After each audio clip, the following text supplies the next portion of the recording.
Learning objectives. After completing this module, learners will be able to understand the ways how iron pillar and the inscriptions were used during Gupta period. Learn about stupa structure and their importance in Buddhist religion. Learn about different salient parts of Hindu temples as created in medieval India. Learn how monolithic temples were created in southern India.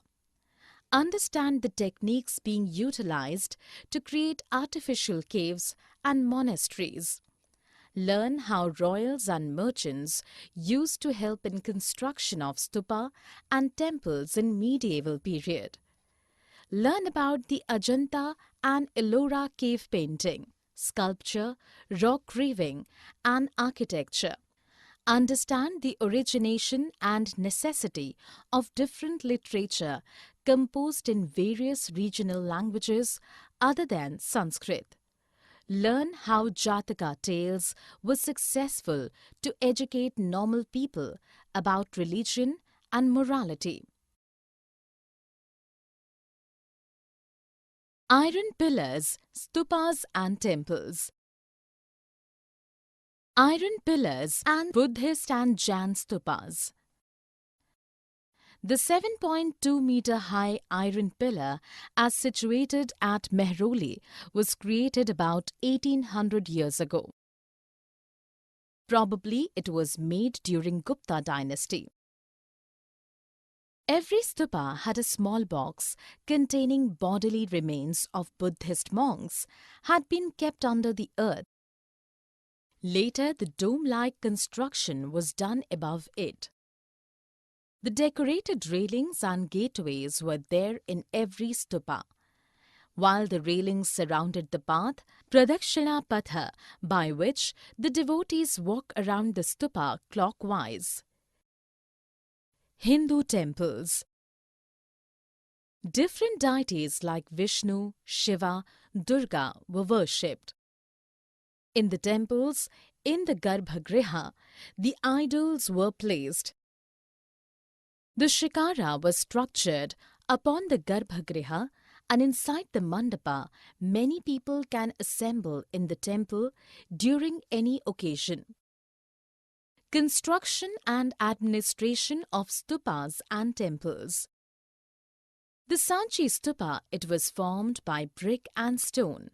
But in Amravati, the artificial caves were formed by hollowing out of the rock and created rooms inside the cave. Like in temple construction, we see in Bhetargaon, the conventional shikara structure was formed by separate stones at top. But in Mahabalipuram, the monolith structure was created by cutting and carving a single rock from the top to bottom. The king and queen specifically inspired the craftsmen to create the sculpture and other architecture. Different merchants and other people also gave the tributes in order to maintain the temples and stupas. Probably the assemblies of the craftsmen used to look after the entire operation of building these sculptures. Paintings. Ajanta cave paintings. Ajanta caves are located in the western part of Maharashtra and dated back of 2nd century BC to 5th or 6th century AD. It is assumed that the cave painting works mainly was done during early Gupta period. These caves were created artificially in the shape of horseshoe. There altogether 29 caves were created, among which most of them were viharas or monasteries and 5 were stupa shrines. The painting along the dark wall, sculpture, architecture in carving, Buddha's idol and delicately drawn murals are some of the specialities of these paintings. Rock carving sculpture in Ellora. Ellora is also a monastery complex cave pattern with sculpture and architecture like Ajanta. They are dated before 600 to 1000 AD approximately. In these caves, Hindu deities and Puranas were depicted in rock carvings. The monuments here were thought to be built during Rashtrakuta dynasty, and most of them were funded by the royals and merchants. Here more than 100 artificial caves were created, among which 34 are open to public now. Patterns of the caves' buildings and sculpture. As Ajanta painting is dated about 600 years before of Ellora, we can see the different styles as evident in both cave construction and architecture. In Ajanta, the styles of Bodhisattva was somewhat distinctive, but in Ellora, we can see the Gujarat carving pattern and other Indian architectural styles as merged with one another. Other than that, in Ellora, many well-decorated and sculpted Hindu temples can be found. Epics and long poetries written in different languages. Epics written in Tamil. Famous Tamil poet Ilango wrote an epic named Silapaddikaram around 1800 years ago. It narrated a story of a merchant whose name was Kovalan. He once was attracted toward a court dancer, but somehow he had to leave his ancestral city of Puhar with her wife and went to Madurai. There one court jeweler of the Pandya king falsely accused him of theft, and by the order of the king, he was sentenced to death. In the great despair, his wife Kannagi destroyed the entire city of Madurai. After 400 years, another Tamil epic was written, Sattanar, which named was Mani Mekallai. It was the story of the daughter of Kovalan and his old lover, who was a court dancer. Epics written in Sanskrit. Rishi Valmiki wrote Ramayana, which was about Rama, the prince of Kaushala.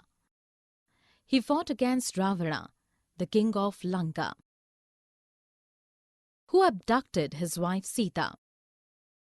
In this epic, the victory of Rama was described.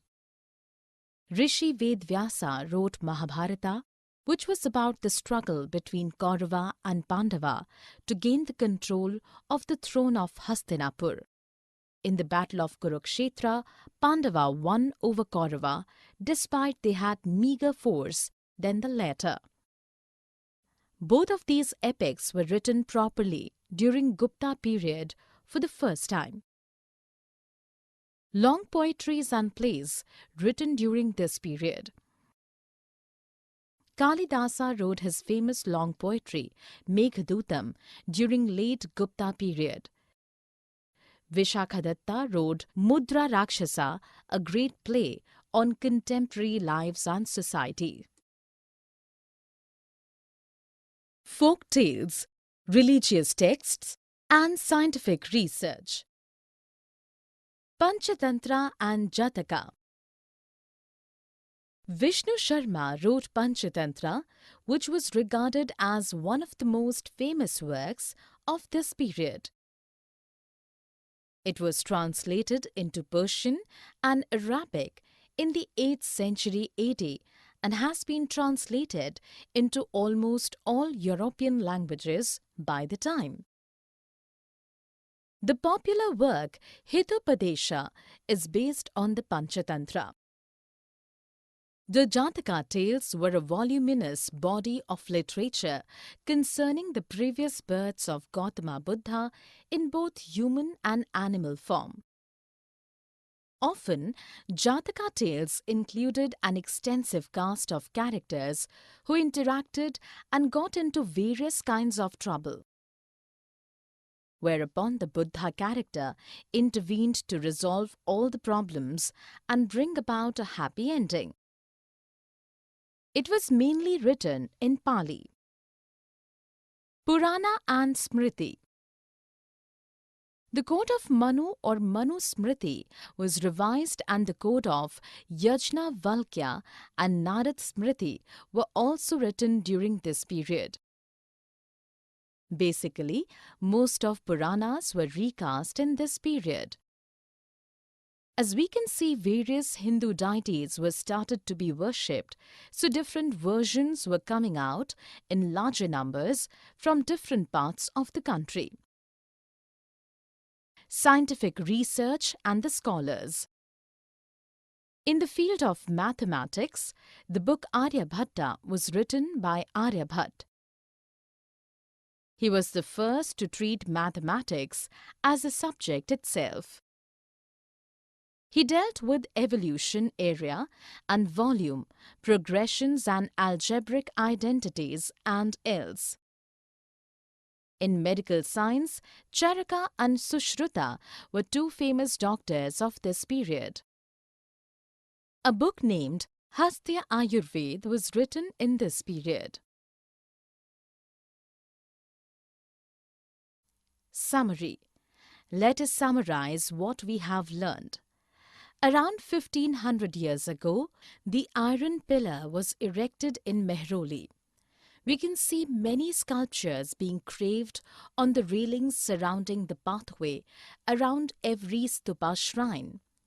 Inside the Garbhagriha, the idol of deities used to be placed in a temple.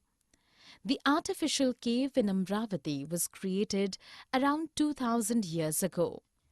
The Durga temple at Aihole was an example of monolith architectural pattern. Many merchants, royals and kings donated the money in order to build the stupa and temples. Ajanta and Ellora cave painting and sculpture was done by late Gupta period. From Tamil epics, we came to know about the society and economic oppression of royals to poor people during medieval era. Other than Ramayana and Mahabharata, several Smriti, Sutras and Puranas were also written during the Gupta era. Jataka tales and Panchatantra took a great role in public education and lesson of morality in the medieval ages.